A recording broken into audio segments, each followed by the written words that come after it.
So we continue to follow the latest developments out of Twin Falls, Idaho, where 3 people were shot and killed and 7 others were injured in a mass shooting at an In-N-Out burger. Tonight, we are learning one of the victims who died has been identified as Ashley Garibay, a Stockton area native who was a manager at that particular In-N-Out burger in Idaho. That is according to the Youth, Peace, and Justice Foundation, also known as the Uvalde Foundation for Kids. Police also identifying the suspect as 24-year-old Chad Williams, who police say shot and killed himself after the attack. Investigators are still working to determine a motive for the shooting. And of those who were injured, 2 remain in critical condition tonight. Thanks for joining us tonight for Fox 40 News at 10. I'm Nikki Lorenzo. And I'm Eric Harriman. One of the men in critical condition is a former police officer who comes from a law enforcement family based here in Sacramento County. We're told that he is one of several people being credited for stepping into action when the shooting was happening and fighting back against that suspect. Fox 40's Rowena Shaddix joining us live at 10 from Sacramento County after speaking with that man's grandparents who are retired from the Sacramento County Sheriff's Office. Row. Well, that is correct, Nikki and Eric. Lots of local history here. 31-year-old Austin Scott James's dad is a retired motor officer with Rancho Cordova Police. And as you said, his grandparents, Larry and Donna, retired from here at the Sacramento County Sheriff's Office as a sergeant and lieutenant, respectively. They say they're very proud of Austin and they are grateful that he's alive.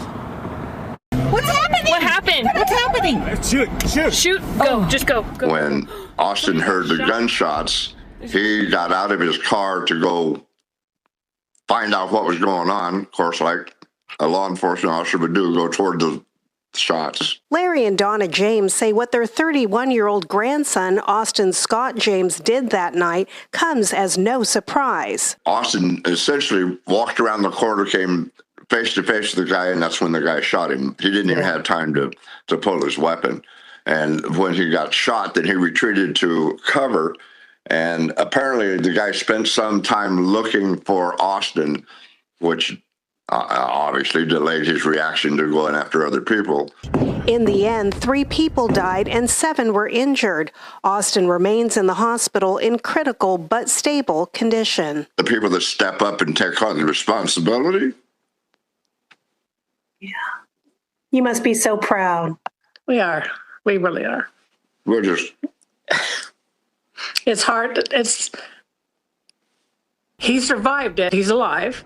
Oh my gosh. And my personal feeling is he could have easily been taken out. So God has another plan for him, and had him where he needed to be at that time, because whether he saved 1 life, 10, who knows? The fact is he drew that guy's attention away. And somebody was able to get out that couldn't have gotten out otherwise. The Twin Falls Police Department confirmed to Fox 40 tonight that a few people, including Austin, risked their lives to help others as the shooting was going down. Born and raised in Sacramento and a graduate of Antelope High, Austin attended college in Idaho, where he later became an officer with the Twin Falls Police Department and later joined Idaho State Police. He is now an electrician by trade. It doesn't matter whether you're a police officer for 5 years, like him, 35 years, me, 25 years. It's ingrained in you.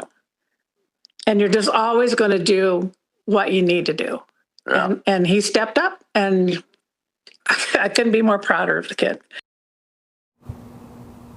Now, Larry and Donna would like to thank everyone who have donated to the Air fundraiser. You could find that link here by going to the web story at fox40.com. But they also say they are grateful for all the prayers that have been offered for their grandson. Reporting live tonight in Sac County, covering local news that matters, Rowena Shaddix, Fox 40 News. Row, thank you.